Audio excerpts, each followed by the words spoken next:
इस वीडियो में जिस ड्रग का मैं रिव्यू कर रहा हूँ उस ड्रग का नाम है इंडोमेथासिन। इंडोमेथासिन देखा जाए तो एक एनसेड है, यानी ये सूजन वगैरह को ख़त्म करता है और ये पेन किलर है। ठीक है, स्पेसिफिकली देखा जाए तो जो पावरफुल पेन किलर्स होती है ना, पावरफुल पेन किलर्स, उसमें एक इंडोमेथासिन आती है। ज़्यादातर इसको क्लासिफाई भी किया जाता है दूसरे नंबर पे, यानी कि जो दूसरे नंबर की सबसे पावरफुल पेन किलर है वो इंडोमेथासिन है, जो मुख्तलिफ तरह के ब्रांड्स में अवेलेबल है। जैसे आप ये देख सकते हो लियोमेटासिन या लियोमेटिकेन, जो आप इसको बोलना चाहो, लियोमेटासिन होती है, इसके अंदर इंडोमेथासिन आती है आपके पास। इसके अलावा इंडोमेथासिन के और भी ब्रांड्स हैं। ताज फार्मा की प्रोडक्ट है, इंडोमेथासिन के कैप्सूल हैं। इंडोवेल के नाम से भी ये मार्केट में आती है। वेलोना फार्मा की प्रोडक्ट है इंडोवेल। वेलोना फार्मा की बहुत सारी प्रोडक्ट मार्केट में आती हैं, कैप्सूल्स हैं। और ये इंडोमेथासिन बेसिकली क्या है, इसकी जो डोज होती है 25 से लेके 50 मिलीग्राम्स तक होती है। दिन में 2 या 3 बार आप इसको इस्तेमाल कर सकते हो, यानी सुबह या शाम, या सुबह दोपहर और शाम, इस तरह इस्तेमाल होती हैं। और ये कैप्सूल में आती है या सपोजिटरी में आती है। सपोजिटरी का मतलब रेक्टल फॉर्म में आप इस्तेमाल कर सकते हो, ज़्यादातर कैप्सूल्स हैं। ये पेन को कैसे ख़त्म करते हैं, देखिए ये नॉन सिलेक्टिव साइक्लोऑक्सीजिनेज इनहिबिटर है।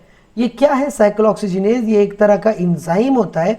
इसकी 2 पार्ट्स होते हैं, 1 और साइक्लोऑक्सीजिनेज 2। और इनका काम क्या होता है कि ये हमारी बॉडी में प्रोस्टाग्लैंडिन बनाते हैं। देखिए प्रोस्टाग्लैंडिन एक तो काम करते हैं इन्फ्लेमेशन, यानी सूजन वगैरह हो जाती है, तो इन्फ्लेमेशन या सूजन होती है। इसके साथ जो मसला है वो है पेन का और फीवर, बुखार हो जाता है।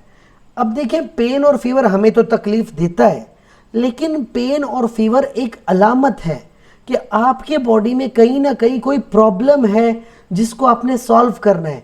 या तो डॉक्टर के पास जाओ, टेस्ट करवाओ, कोई मेडिसिन लो, लेकिन ज़ाहिर है वो पेन और फीवर हमें तकलीफ दे रहा है। इस पेन और फीवर को ख़त्म करने के लिए प्रोस्टाग्लैंडिन को बंद करना होता है, लिहाजा इस साइक्लोऑक्सीजिनेज एंजाइम को ही बंद कर देते हैं।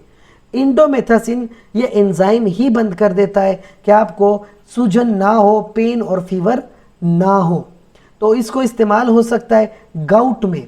गाउट क्या होता है? अक्सर जिन लोगों को यूरिक एसिड है, ठीक है, अब आपको पता है यूरिक एसिड ऐसी बीमारी है कि गोश्त वगैरह अगर आप खा लेते हो तो यूरिक एसिड हो जाता है जोड़ में या पैर के जोड़ में, ये जो अंगूठा होता है, पैर का अंगूठा, वहाँ पे इन्फ्लेमेशन हो जाती है, सूजन हो जाती है, शदीद किस्म का दर्द महसूस होता है। या आर्थराइटिस में बहुत ज़्यादा दर्द होता है। एनकाइलोजिंग स्पॉन्डाइलाइटिस, ये जो रीढ़ की हड्डी होती है, बैक बोन, इसमें बहुत ज़्यादा पेन होता है कभी कभी, इसको कहते हैं। तो इस तरह के प्रॉब्लम के लिए जो एक बेहतरीन पेन किलर है इंडोमेथासिन, आप इसको एवरी 8 आवर इस्तेमाल कर सकते हो, यानी कि दिन में 2 बार आप इसको इस्तेमाल करें या 3 बार इस्तेमाल कर सकते हैं। TID का मतलब थ्राइस इन अ डे।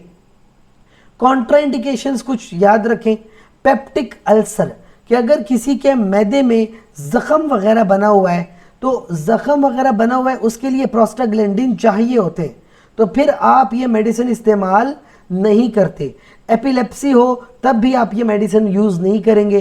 कोई साइकेट्रिक प्रॉब्लम हो, यानी दिमागी या जहनी कोई मसला है, तब भी आप ये मेडिसिन इस्तेमाल नहीं करते।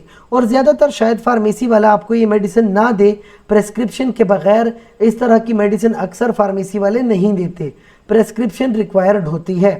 प्रेगनेंसी के हवाले से याद रखें, कैटेगरी C की ड्रग है, जिसका मतलब ये होता है कि ये मेडिसिन आपको डायरेक्टली अवेलेबल नहीं होगी, ठीक है। और सॉरी, प्रेगनेंसी में आप ये मेडिसिन अवेलेबल नहीं कर सकते, आप इस्तेमाल नहीं कर सकते, सख्ती से मना है प्रेगनेंसी में, वरना बहुत प्रॉब्लम हो जाती है।